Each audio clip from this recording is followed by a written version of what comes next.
I've been a little negative lately, so I've decided to make today's vlog a little bit more positive.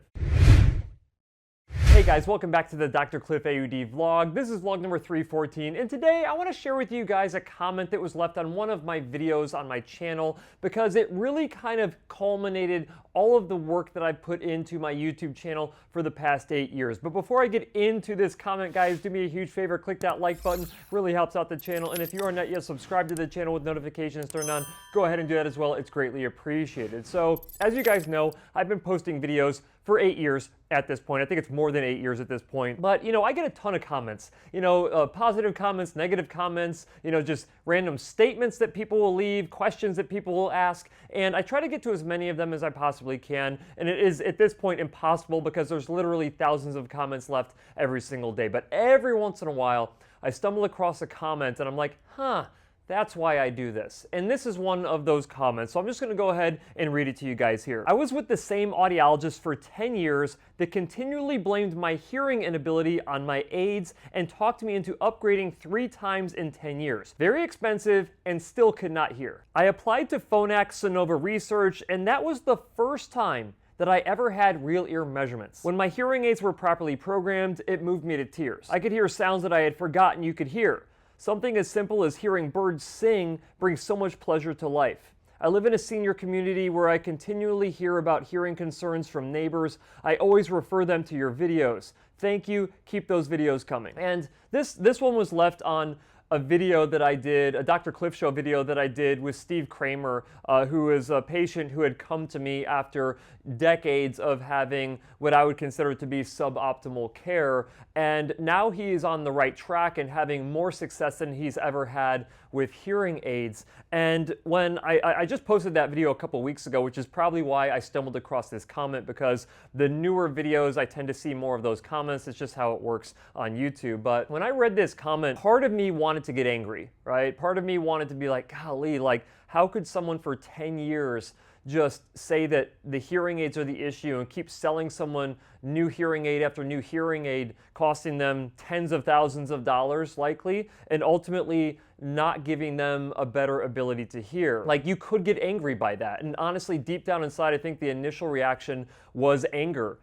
In this particular scenario. But then it kind of flipped, because I know that one of the biggest reasons why I started this channel was to get information out there to individuals who have hearing loss so they can make better informed decisions about their own hearing health care. I never created the channel to talk to hearing care professionals, even though hearing care professionals at this point also watch my channel, whether they like it or whether they don't like it. But really the main thing that I wanted to accomplish was to speak to the person who has hearing loss so they could be better advocates for themselves, because there was so much stuff that I had learned in school. Because you got to remember, I mean, I graduated in 2016. I started the YouTube channel in 2017. I had only been out of school for like a year before I decided to start talking about hearing loss treatment. So it was a lot of information that I had attained through going through grad school for 3 years, and then my 4th year externship, and then a year of practicing clinically. And there was just so much information that I felt that people needed to hear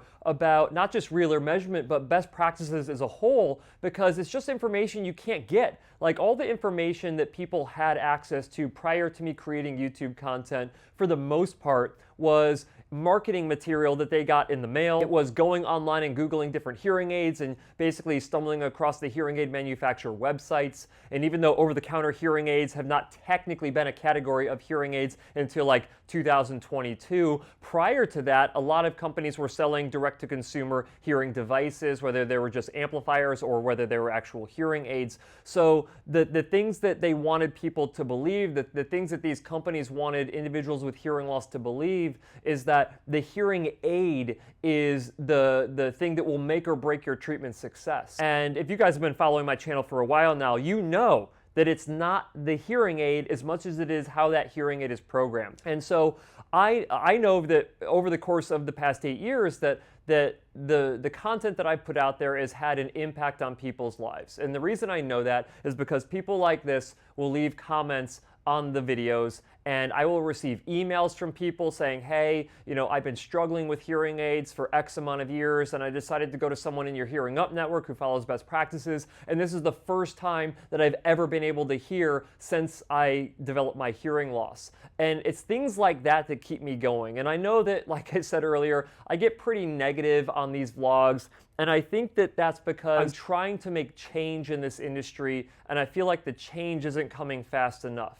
And I'll tell you, for every 5 positive comments that I get on my YouTube channel, there's 10 negative comments on my YouTube channel. And it's not necessarily all negative towards the content I'm putting out. It's negative in the context of people have been trying to get their hearing loss treated at a high level, and they just can't. So when I tell them that it's possible, they get mad and say, no, it's not. Like, I had the best hearing aids in the world. I spent $10,000 on my hearing aids, and I still can't hear. The hearing aid industry is a scam.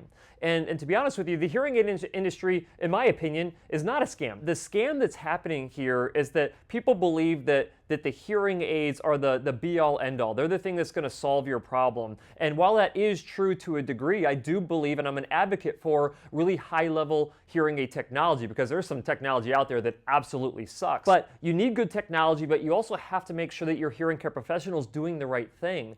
And a couple years after I graduated, actually, there was an interview done with Dr. Douglas Beck as well as Dr. Mike Valente, two individuals who I look up to and admire inside of this profession. They had been quoted in saying, what percentage of hearing care professionals do they believe follow best practices? And Dr. Mike Valente said 30% or less, and Dr. Doug Beck said 10% or less. And I just remember thinking, like, golly, like, why is it that hearing care professionals just don't do the right thing? I mean, even if you're someone who doesn't believe, as a hearing care professional, doesn't believe that things like realer measurement will have a positive impact on your patient, why not do it and see if it does, compared to the first fit settings that you would get from a hearing aid?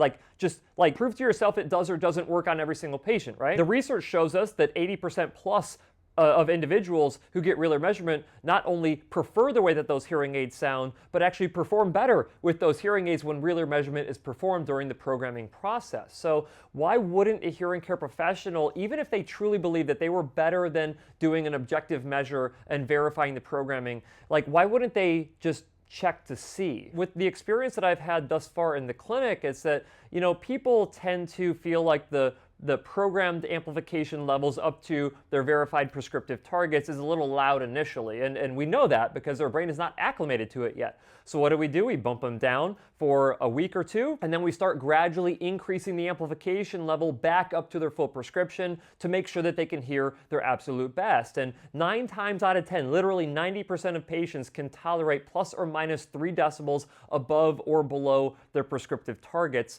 and very little hearing difficulty following that, except for very particular circumstances in some cases. And then, of course, doing validation outcome measures after you do all of that will prove whether or not the treatment has been successful. And if someone's not willing to do realer measurement during the fitting and programming process with a patient, chances are that they're skipping over a ton of other best practices that are out there.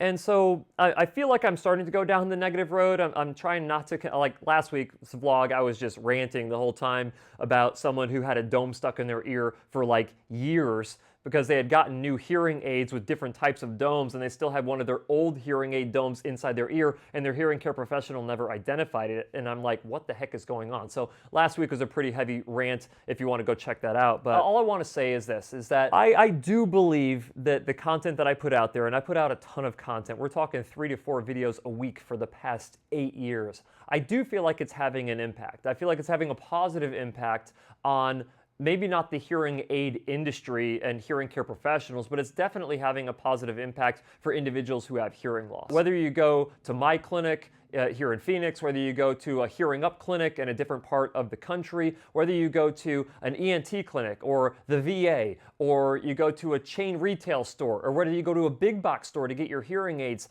the information that I share in my channel is information that is still pertinent no matter where you go to get hearing treatment. And in fact, for that matter, it's pertinent whether you go to get treatment outside of the United States or inside of the United States. Because when it comes to hearing, there are certain fundamentals that have to be followed to make sure that you get the best treatment result.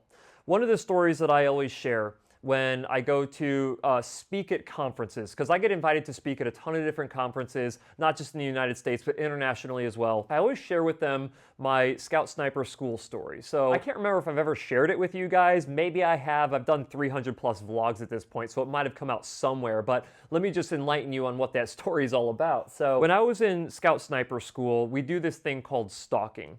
And when we're doing stalking, there's a couple things that you have to be able to do. First, you get dropped off at a distant location from a Humvee that has a couple of the instructor snipers looking through binoculars trying to find you guys, right? And at this point in school, there's usually around 30 of us in the school. And so they drop all of us off and we have to kind of like low crawl into a position, usually several hundreds of yards, to get within a certain distance of that Humvee so we can take out our rifle, look at them through our scope, be able to identify a letter number combination that they hold up above the binoculars, and then take several shots with blank rounds. And so what you have to be able to do is you have to be able to get into position, set up your shooting position, take your initial shot without being detected. Then they have a walker, someone with a stick out there that comes within a certain distance of you, and then the snipers that are looking through the binoculars are trying to find you, and then they give radio instruction to the walker to see if they can get within like 3 feet of you. And so if you take that first shot, they pause everything, they try to get the walker within 3 feet of you. If they're not able to do that, you take your second shot, and then they have another opportunity to find you if they detected blast or something like that through vegetation, what have you. And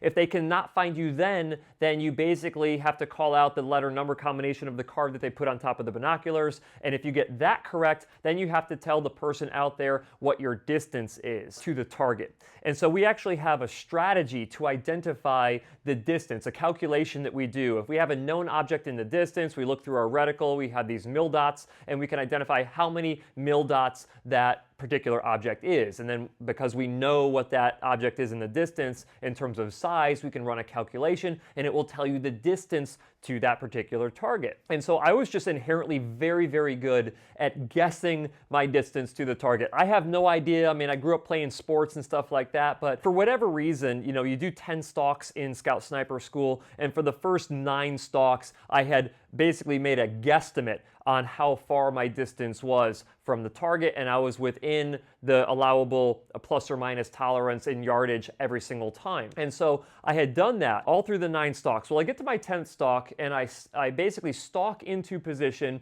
I have this tree overhang above me, and I'm in this like a foot of water underneath this tree, just kind of poking out on the end as I'm coming out of this like ditch. And so I'm like, there's no way that they're gonna find me. I take my initial shot, and then they pause everything, and then the walker is trying to get within range of me. I'm calling out. He's having difficulty finding where I'm at.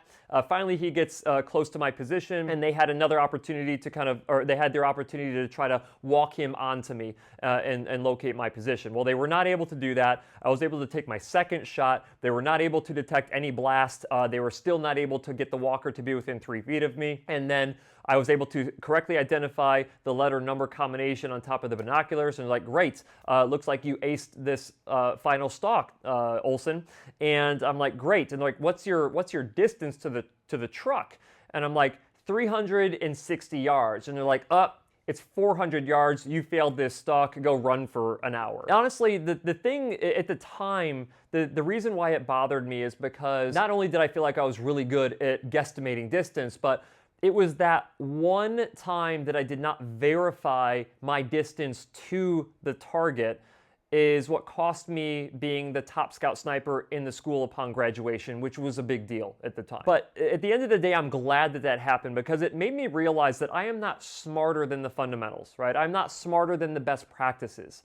And that's kind of the fundamental that I've taken into this profession. I might be inherently good at treating hearing loss and adjusting amplification levels based on what someone is telling me. But what if I get it wrong one time with one patient? If I get it wrong one time with one patient, maybe not a big deal based on my percentage of success, but a huge deal to the person who's wearing those hearing aids and is dictating whether or not they're going to have success with those hearing aids, and whether they're going to be able to hear their family, their friends, here at happy hour, at the retirement community, right? Like, it's a big deal. If my ego gets in the way of treating hearing loss, if I feel like I'm better than what research tells us we should be doing to optimize treatment outcomes. And that is the message that I try to get across to hearing care professionals when I go and speak to them. I've got another talk coming up here in another month with another group of hearing care professionals that have this is going to be my third time going out and speaking to them. And of course, best practices are one of the core foundational things that I talk about anytime that I'm invited to come speak. And I'm really looking forward to it. But for this channel, hopefully that story resonates with you, because the thing that I'm trying to convince you to do is find a hearing care professional who's going to do the right thing. You should not be someone who is going 10 years trying to find a better pair of hearing aids and having to spend tens of thousands of dollars just to realize that the hearing aids were never the answer. The answer was a hearing care professional who followed best practices, and in this particular case, performed real measurements. And I feel really good for this individual. This individual's name appears to be Arlene based on the name here. I already asked Arlene if I could share this on the channel, so I've got permission to share it. But this is exactly why I do things on this channel, and it's exactly why I talk about the things that I talk about on this channel, okay? But at the end of the day, I want to know what you guys think, as usual, right? Do you feel like I'm doing the right thing on this channel? Do you feel like I'm doing more good than harm on this channel? Or do you feel otherwise? I'd like to know what you guys think in the comment section, and hopefully you feel I kept this vlog a little bit more positive for you guys this week. And as always, I'm looking forward to speaking to you again next week.